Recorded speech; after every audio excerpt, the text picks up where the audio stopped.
मैं शपथ लेती हूँ कि विद्यार्थी मेरा धर्म है। मानवता की सेवा करना मेरा परम लक्ष्य है। राष्ट्र की उन्नति में मैं सदैव तत्पर रहूंगी। अपनी कर्तव्य मार्ग पर आगे बढ़ते हुए एक स्वच्छ, सुंदर तथा भ्रष्टाचार मुक्त मैं भारत का निर्माण करूंगी। जय हिंद। तो बायो में हम लोग अध्ययन कर रहे थे डिजीज़ का है। कल हम लोगों ने पढ़ लिया था ह्यूमन प्रोटेक्शन यानी ह्यूमन डिफेंस के बारे में कि किस तरीके से मानव के अंदर जो है मानव शरीर के अंदर डिफेंसिव जो है तत्व तैयार होते हैं, किस तरीके से ह्यूमन में बॉडी के अंदर एंटीबॉडीज़ तैयार होती हैं। अब हम लोग देखेंगे किस तरीके से रोग होते हैं, मानव रोग क्या है जो है। तो रोग का मतलब क्या होता है, शरीर के अंदर कोई अव्यवस्था बन जाए। क्या चीज़ हो जाए, अव्यवस्था हो जाए, अव्यवस्था हो जाए कोई शरीर के अंदर, डिसबैलेंस जब हो जाता है शरीर में कोई, ठीक है, तो उस डिसबैलेंस को ही क्या कहते हैं, बीमारी कहते हैं। शरीर की बीमारी क्या है, एक शब्दों में अगर हम कहें तो क्या है, जो है इम्बैलेंस। शरीर में सब सारे तत्व बैलेंस है, बराबर है, तब तो आदमी स्वस्थ है।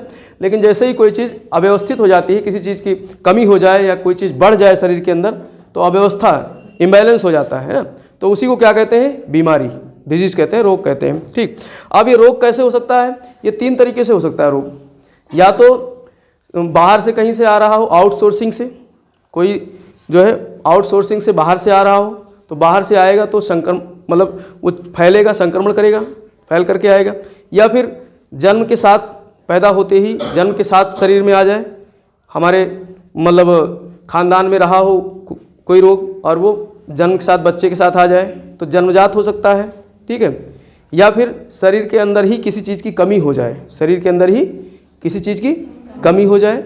अब किस चीज़ की कमी का मतलब कौन सी चीज़ की कमी होगी, या तो मतलब जो खनिज पदार्थ जो हम लोग खाते हैं, या फिर हम लोग जितना भी पोषक तत्व लेते हैं, प्रोटीन्स, विटामिन्स, मिनरल्स, सारी चीज़ लेते हैं ना, तो इनमें से किसी चीज़ की कमी हो जाए, कार्बोहाइड्रेट की कमी हो जाए, फैट की कमी हो जाए, विटामिन की कमी हो सकती है। ठीक, तो इनसे होने वाली कमी को कैसे बोलते हैं, डिफिशियंसी डिजीज।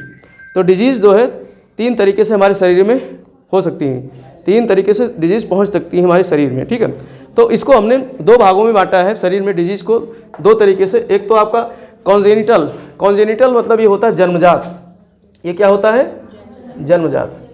कॉन्जेनिटल जो होता है ये जन्मजात होता है। अब हम जन्मजात का जो है ये यानी कि जन्म के साथ बच्चे के अंदर उस जन्म के साथ ही जो है वो रोग लेकर आता है, और ये रोग सही नहीं होता है, जन्म के साथ मिल जाता है और जन्म के मरने के बाद ही ये रोग जाता है।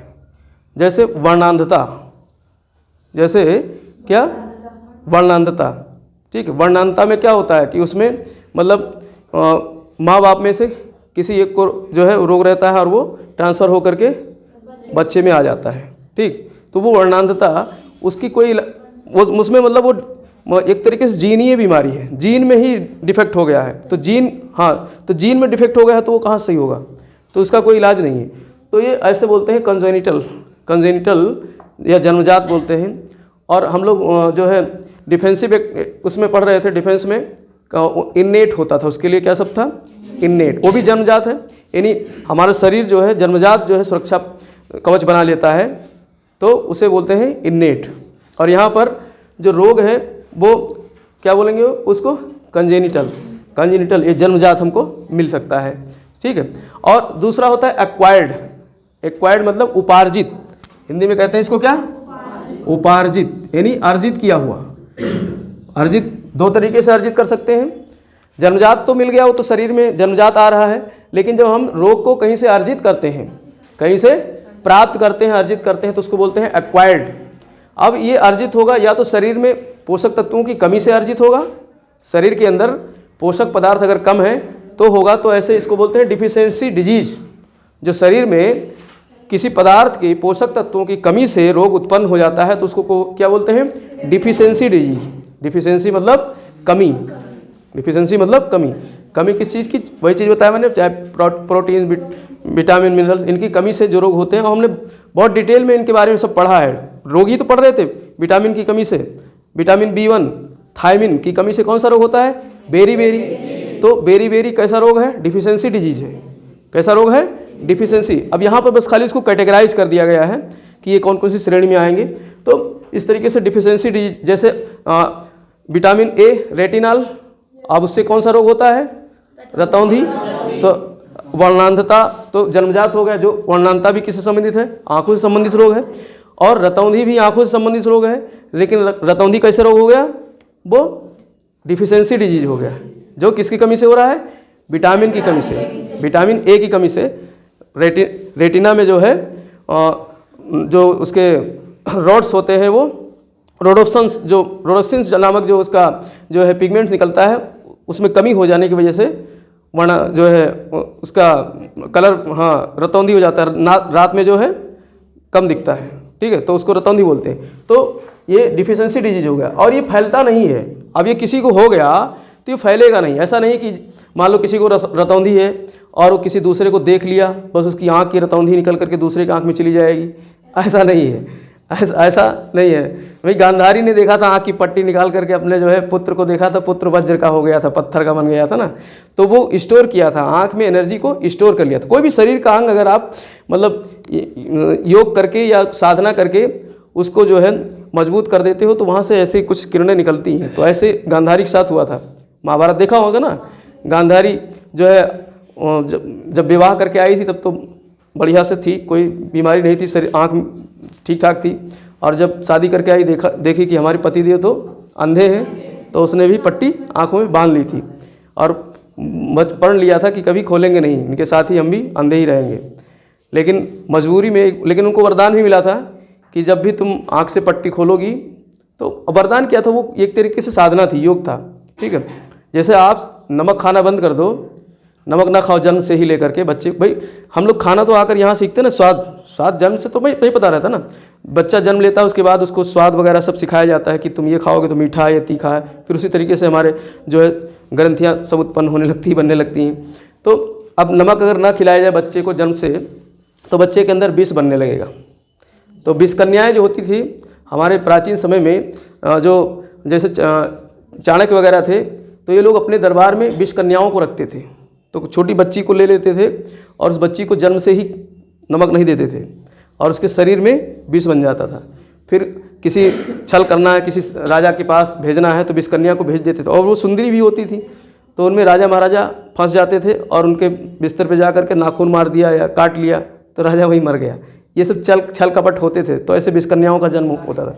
तो इस तरीके से जो है किसी चीज़ की कमी हो जाए शरीर में, तो उसको बोलते हैं डिफिशियंसी डिजीज। और ये फैलता नहीं है, ये फैलता नहीं है, तो इसको बोलते हैं असंक्रामक। ये कैसा रोग है? असंक्रामक रोग है, असंक्रामक रोग है, नॉन इन्फेक्शियस रोग है। तो डिफिशियंसी डिजीज से आपका एक प्रश्न तैयार होता है, ये किस प्रकार का है? असंक्रामक रोग है, जो फैलता नहीं है, जो कमी से होता है। शरीर में किसी चीज़ की कमी हो गई तो उसके कारण उत्पन्न होगा। तो कमी हमने सब पढ़ा दिया है, सारा विटामिन वगैरह का, प्रोटीन वगैरह से कौन कौन से कमी से रोग होते हैं, तो आप वहाँ लिस्ट कर लेना जैसे। ठीक है, तो वो सब कमी से होता है। और दूसरा है आपका, वीडियो बंद, अच्छा कोई बोला पीछे से कुछ। और एक क्या है? इन्फेक्शियस। दूसरा है एक्वायर्ड में ही हम जो उपार्जित करते हैं, वो कैसा है? मतलब संक्रामक रोग होते हैं। अब संक्रामक कैसे होंगे? कहीं से बाहर से आ जाएगा संक्रमण के माध्यम से। संक्रमण का मतलब होता है फैलना, इधर से उधर फैल जाना। ठीक है, तो कहीं से बाहर से आ जाएगा। अब बाहर से कोई माध्यम होगा आने के लिए, बाहर से किसी माध्यम से आएगा शरीर में। अब माध्यम क्या हो सकता है? हवा भी हो सकता है। हवा तो बहता हुआ जो है एक तरीके से गैस है, बहते हुए गैसों को हवा कहते हैं। तो हवा के माध्यम से आ सकता है। जैसे अभी कोरोना वायरस था, वो इतना ज़्यादा सेंसिटिव था कि मतलब हम लोगों को क्वारंटाइन में रहना पड़ा। जो भी कोरोना पॉजिटिव थे उनको क्वारंटाइन में रखा गया कि जो है कहीं ऐसा ना हो छींक दे या किसी के सामने खड़ा होकर बात करने लगे, तो बात करने से ही मुख से जो है थूक का एक भी बूंद निकला और सामने वाले के कहीं पड़ा जा करके और सीधे कोरोना घुस जाएगा उसके शरीर में। इतनी तेज फैलता था। तो कोरोना कैसा था? संक्रामक रोग था, जो कहाँ आउटसोर्सिंग से बाहर से आ रहा था, किसी दूसरे के शरीर से होकर के आ रहा था। जो पहले से इन्फेक्टेड होगा उसके शरीर से आएगा, तो किसी न किसी माध्यम से तो आएगा। अब हाथ मिला रहे हैं, ठीक है, कोरोना पॉजिटिव से हम हाथ मिला रहे हैं और उसने क्या किया? खांसा और हाथ को जो है ऐसे मतलब लगा लिया मुंह खांसते समय, और जब खांसा तो कोरोना के वायरस उसके हाथ में चिपक गए और गए दूसरे से हमने क्या मिला लिया? हाथ। तो अब हमारा वायरस उसके हाथ में चिपक गया, फिर वो महाराज क्या किए, वो भी खांसे या छींके जो भी किए, फिर हाथ लगा लिए, तो उनका वायरस, हाथ से चिपका हुआ वायरस कहाँ चला गया, उनके अंदर चला गया। तो इस तरीके से तो ये स्पर्श हो गया, ये क्या हो गया, स्पर्श। तो स्पर्श से भी फैल सकता है, हवा के माध्यम से फैल सकता है, ठीक है। और भोजन में, भोजन खा रहे हैं, तमाम प्रकार के वायरस हैं हमारे आसपास में, तो कोई ऐसा वायरस वहाँ तैर रहा है, भोजन में चला गया, भोजन खा रहे हैं, भोजन के साथ शरीर के अंदर चला गया, पानी पी रहे हैं, पानी के साथ शरीर के अंदर चला गया। तो ये सब जो है कैसे होते हैं, संक्रामक होते हैं, इन्फेक्शियस होते हैं, मतलब एक से दूसरे में फैलते हैं। या कभी कभी किसी को कोई काट ले, कोई आदमी अगर जहरीला है, किसी को दांत मार दे या नाखून मार दे तो पक नहीं जाता है, ठीक है। तो इस तरीके से, या कुत्ता काट लेता है, बंदर काट लेते हैं, रेबीज हो जाता है, रेबीज नामक डिजीज हो जाता है, तो काटने से भी फैल सकता है। तो इस तरीके से किसी न किसी माध्यम से जो है फैलता है, तो उसको बोलते हैं इन्फेक्शियस डिजीज। क्या बोलते हैं, अब ये इन्फेक्शियस डिजीज में कौन फैले, मतलब कौन करता है, तो इसके लिए 4 चीज़ जिम्मेदार हैं, वायरस, बैक्टीरिया, प्रोटोजोआ और फंगस, ठीक है। तो ये ऐसे 4 जो है पदार्थ हैं, 4 ऐसे जैविक तत्व हैं, ठीक है।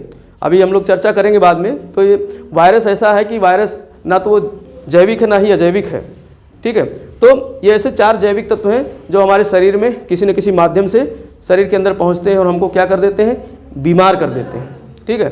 तो ये तो बीमारी हमारे शरीर में पहुंचने का तरीका मैंने बताया कि किस तरीके से हम लोग मोटा मोटी 3 तरीका देख सकते हैं जो शरीर के अंदर बीमारी हमारे पहुंचती है। जन्म से, जन्मजात लेकर आ सकते हैं शरीर में, या फिर जो है किसी कमी से, शरीर के अंदर कोई कमी हो गई तो उसके अंदर कमी से हमारे शरीर में बीमारी आ जाती है, ठीक है। तो कमी, पोषक पदार्थों की कमी, कमी किसकी होगी, पोषक पदार्थों की कमी होगी, ठीक।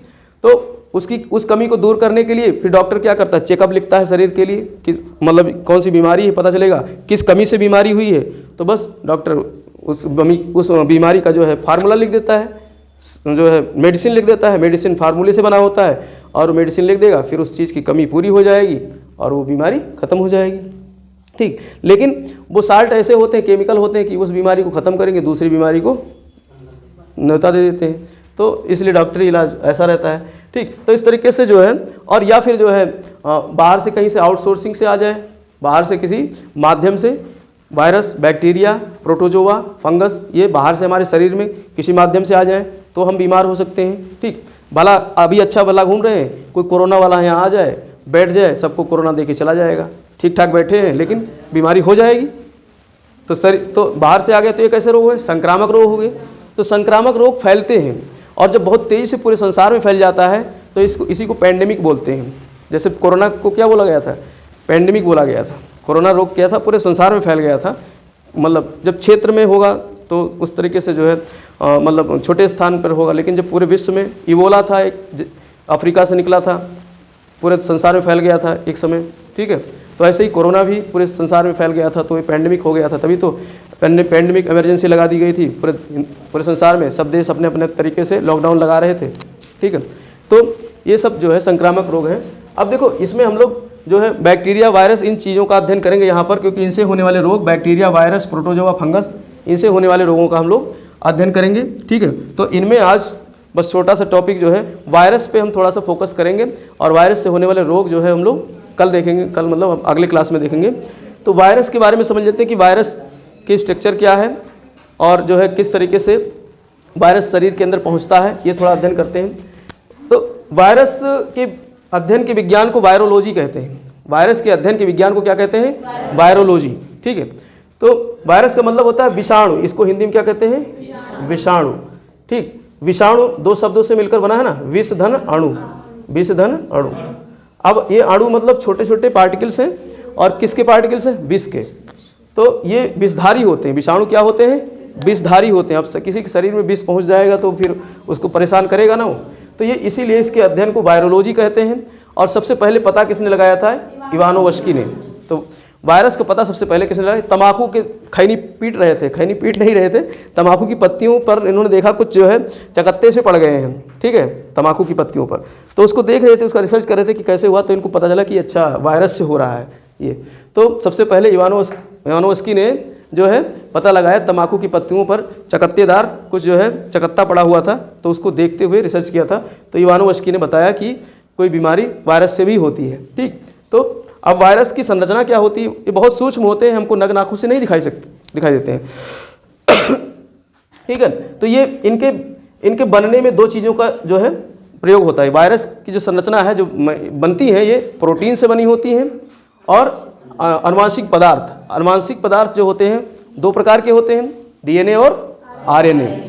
तो जो वायरस होते हैं वो दोनों प्रकार के होते हैं, कुछ वायरस डीएनए वाले प्रकार के होते हैं, कुछ वायरस आरएनए प्रकार के होते हैं। तो वायरस दोनों प्रकार के होते हैं, उनके आनुवांशिक तत्व दोनों प्रकार के होते हैं। अब ये आनुवांशिक तत्व हमको कहाँ मिलते हैं, न्यूक्लियस में मिलते हैं ना, हमने पढ़ाया था। केंद्रक में मिलते हैं डीएनए, मानव शरीर में डीएनए कहाँ पाया जाता है, केंद्रक में। तो इसलिए जो है ये इनकी रचना होती है न्यूक्लियक, केंद्रक में है तो यहाँ पे जो एसिड बनता है न्यूक्लिक एसिड, तो उसको न्यूक्लिक एसिड कहते हैं। वहीं पर क्या रहते हैं, आरएनए और डीएनए। ठीक है, तो कुछ वायरस में आरएनए होते हैं, कुछ वायरस में डीएनए होते हैं। इनकी संरचना की बात करें, ये जो है आप देख सकते हो इस तरीके से जो है एक बॉल टाइप का जो है बना है। अब इसके चारों तरफ ये जो है कील से निकले हुए हैं, इसके कील से निकले हुए हैं, जिसको स्पाइक्स बोलते हैं। इसको क्या बोलते हैं, स्पाइक बोलते हैं। स्पाइक मतलब जो है कांटे होते हैं। स्पाइक का मतलब क्या होते हैं, कांटे। जैसे आपने देखा होगा खिलाड़ियों जो दौड़ते हैं, जो 100 मीटर वाले दौड़ते हैं, 200 मीटर वाले जिनको फास्ट दौड़ना रहता है, तो जूते स्पाइक वाले पहनते हैं। उनके जूतों में कांटे रहते हैं कि जो है पैर फिसले ना, जहाँ पर रखे बस वहीं पर जो है रुक जाए, और आगे पीछे स्लिप करेगा तो एक एक सेकंड का बहुत महत्व होता है। 100 मीटर की दौड़ में एक एक नैनो सेकंड का महत्व होता है। ठीक है, तो इसलिए जो है स्पाइक्स पहनते हैं कांटे वाले। तो वो ऐसे ही वायरस स्पाइक्स वाले होते हैं। ये क्या करते हैं, पहुँचेंगे तो चिपका लेंगे, शरीर में पहुँचेंगे, जब हमारे किसी कोशिका में पहुँचते हैं तो वहाँ पर चिपकने का काम करता है इनका स्पाइक्स, इसलिए इन पर स्पाइक्स लगे होते हैं। तो ये स्पाइक्स होते हैं। और जो ये बना होता है, खोल जो बना होता है वो कैप्सूल होता है। खोल जो होता है उसको क्या बोलते हैं, कैप्सूल्स। अब यही बना होता है प्रोटीन का, यही कैप्सूल किसका बना होता है, प्रोटीन का। तो ये इसका वायरस का जो संरचना है एक कैप्सूल नुमा होती है। अब इस प्रकार की जो संरचना होती है वायरस की, इसमें जो न्यूक्लिक एसिड होती है इसमें आरएनए पाया जाता है, जो इस टाइप की मतलब बॉल टाइप की, ये बॉल टाइप की होगी, इसमें स्पाइक्स होंगे। ठीक है, जैसे जब कोरोना वायरस फैल रहा था तब प्रचार वगैरह आते नहीं थे, गोल गोल बॉल सा है, उसके चारों तरफ जो है बाल से निकले हुए हैं, तो बाल से जो निकले थे वो क्या थे, वही सब स्पाइक्स थे। तो इस तरीके से ये जो है एक तरीके से कोरोना वायरस का ही जो है स्ट्रक्चर कह सकते हो। तो ये कैप्सूल्स जो होते हैं इसको कैस्पिड भी बोलते हैं, और एक कैस्पिड जो है प्रोटीन का बना होता है। किसका बना होता है, इसमें प्रोटीन पाया जाता है। ठीक है, तो ये प्रोटीन से बनता है इसका खोल आवरण, और इसके अंदर जो न्यूक्लियस होता है, न्यूक्लिक एसिड जो होता है, न्यूक्लिक एसिड, ये आरएनए की बनी होती है। किसकी बनी होती है, मतलब इसमें आरएनए पाया जाता है इसके अंदर। ठीक, आरएनए मतलब राइबो न्यूक्लिक एसिड। भाई न्यूक्लिक एसिड तो है ही है, न्यूक्लिक एसिड इसके अंदर है ही है, लेकिन कैसा राइबो है, किस प्रकार का है, राइबो प्रकार का है। ठीक, तो राइबो न्यूक्लिक एसिड है। अब ये हमने जो स्ट्रक्चर बनाया है HIV में पाया जाता है। HIV के वायरस में उसके केंद्रक में क्या पाया जाता है, आरएनए, और कोरोना वायरस के केंद्रक में क्या पाया जाता है, आरएनए। तो ये आरएनए प्रकार के वायरस हो गए। ये किस प्रकार के वायरस हो गए, आरएनए प्रकार के वायरस हो गए। और दूसरी वायरस की संरचना होती है कुछ इस तरीके से, उसमें उसके पैर वैर पूँछ भी होते हैं, उसमें उसके ये हेड हो गया, ये पूँछ हो गया, इस तरीके से वायरस होता है। तो जो हेड होता है उसमें भी उसका जो बाहरी आवरण होता है कैस्पिड होता है, जो कि प्रोटीन का बना होता है। किसका बना होता है, ये प्रोटीन का बना होता है। ठीक, ये प्रोटीन का बना होता है, और इसमें भी न्यूक्लियस पाया जाता है, न्यूक्लिक एसिड, लेकिन ये कैसा होता है, डीएनए, इसके अंदर डीएनए पाया जाता है, डीऑक्सी राइबो न्यूक्लिक एसिड। ठीक है, डीऑक्सी राइबो न्यूक्लिक एसिड इसके अंदर पाया जाता है। अब ये जो होता है ये बैक्टीरिया से चिपकता है। ये किससे चिपकता है, ये वायरस जो है बैक्टीरिया को खाता है। ठीक है, तो इसको बैक्टीरियोफेज वायरस बोलते हैं। इस वायरस को क्या बोलते हैं, बैक्टीरियोफेज। फेज मतलब होता है भक्षण करना, फेज मतलब क्या होता है, भक्षण करना। तो किसका भक्षण करना, बैक्टीरिया का। तो ये सीधे अटैक करता है बैक्टीरिया के ऊपर, और उसको जो अपने जो डीएनए है बैक्टीरिया वायरस वाली, वो डीएनए उसके अंदर घुसेड़ देता है। जैसे आप इस तरीके से चित्र में समझो, जैसे ये मान लो हमारा क्या है, जो है एक मानव का जो है शरीर है, शरीर के अंदर क्या है, सेल है, मानव क्या, ये कोई सेल है, मानव का सेल है। ठीक है, अब यहाँ से इसने वायरस ने क्या किया, अटैक किया। वायरस ने ये वाले कौन से, बैक्टीरियोफेज ने यहाँ पर अटैक किया, इसके अंदर प्रवेश कर गया। तो इसका जो डीएनए है, इसका डीएनए कहाँ चला जाएगा, इस वाले जो हमारे सेल है, हमारे सेल में जो बैक्टीरिया है उसमें चला जाएगा। अब उस बैक्टीरिया को ये दूषित कर देगा, अपना डीएनए दे करके उसे क्या कर देगा, दूषित। भाई इसका डीएनए, इसके डीएनए में क्या है, विष है, इसके डीएनए में विष है। तो ऐसे करके मतलब एक बैक्टीरिया को विष देगा, अब वो फैलाना शुरू कर देगा पूरे शरीर में। तो पूरे शरीर में यहाँ कॉलोनी सी बन जाएगी। शरीर की जितनी मतलब जहाँ पे ये अटैक कर रहा है उसके आसपास पहले ये क्या बना लेंगे, कॉलोनी बना लेंगे। ठीक है, तो ऐसे वायरस शरीर के अंदर अपना कॉलोनी पूरा घरौंदा बना लेते हैं, घर बना लेते हैं। भाई इंसान भी रहता है तो कहाँ कॉलोनी बनाकर रहता है, ऐसे ही बैक्टीरिया भी क्या है, कॉलोनी बना करके रह रहे हैं। अच्छा, बैक्टीरिया जब तक ये किसी जीवित मतलब जीव के संपर्क में नहीं आते हैं तब तक ये मरे रहते हैं। तो बैक्टीरिया इसीलिए ना तो बैक्टीरिया सजीव है ना ही निर्जीव है, इनको कहा जाता है सजीव और निर्जीव के बीच की कड़ी। सजीव और निर्जीव के बीच की क्या है, ये कड़ी होते हैं, दोनों को जोड़ने का काम करते हैं। जोड़ते कैसे हैं, जैसे सजीव शरीर इनको मिला और वहाँ जाकर तुरंत जग जाते हैं, एक्टिव हो जाते हैं, इनकी बैटरी चार्ज हो जाती है। सजीव शरीर के संपर्क में आए नहीं कि ये चार्ज हो जाते हैं और काम करना शुरू कर देते हैं। लेकिन जब तक कहीं इधर उधर ऐसे ही पड़े हैं, निर्जीव के संपर्क में है, तो ये निर्जीव रहेंगे, कोई कार्य नहीं करेंगे। इसलिए कोरोना वायरस भी अगर कहीं इधर उधर चिपका है, लेकिन कोरोना वायरस के अंदर ये था कि उसके अंदर मतलब कुछ लोग कह रहे थे 72 घंटे तक जीवित रहता है, तभी तो कहा जाता था इसको क्या करो, वो लगाओ, सैनिटाइज करो, कि किसी ने अगर छू लिया है तो कोरोना वायरस वहाँ चिपका होगा तो वो जीवित रहेगा 72 घंटे तक, तो उसको सैनिटाइज कर दो जिससे मर जाए, वहाँ पर ख़त्म हो जाए कोरोना वायरस। ठीक है, तो जो है अच्छा, हमने उस समय हम अपना अलग दिमाग लगा रहे थे। हमने कहा जब हाथ धुल रहे हैं, सैनिटाइज कर रहे हैं, कोरोना वायरस मर रहा है, तो कोई ऐसा कैप्सूल बना दो कि शरीर में जा करके जो है कोरोना वायरस को घोले, उसी को मार दे, डिटर्जेंट टाइप का। भाई डिटर्जेंट पीने से आदमी इतना जल्दी थोड़े नहीं मरेगा, कोरोना से मरने से अच्छा डिटर्जेंट टाइप का कुछ ऐसा फ्लूइड बना दो जिससे कि जहाँ जहाँ कोरोना वायरस शरीर में पहुँचा है वहाँ जाके उसको जो धुल दे, ख़त्म कर दे। सब अपना अपना वो है जो है। तो इस तरीके से ये जो है हमारे शरीर में वायरस इस तरीके से पहुंचते हैं। अब ये वायरस दोनों प्रकार के कल हम लोग देखेंगे, मतलब अगले क्लास में आरएनए प्रकार के वायरस और डीएनए प्रकार के वायरस, और कौन कौन से वायरस हैं ये, और वायरस से होने वाले कौन कौन से रोग होते हैं। ठीक है, और उन रोगों को कैसे हम ठीक कर सकते हैं। बाकी हम लोग जो है ये रोग जो था डिफिशियंसी डिजीज, ये सब हम लोगों ने पढ़ लिया है। प्रोटीन पढ़ रहे थे, विटामिन पढ़ रहे थे, मिनरल्स पढ़ रहे थे, वहाँ हम लोगों ने पढ़ लिया है, तो उनको आप कैटेगराइज कर सकते हो। ठीक है, तो अब हम लोग KBC नहीं KBS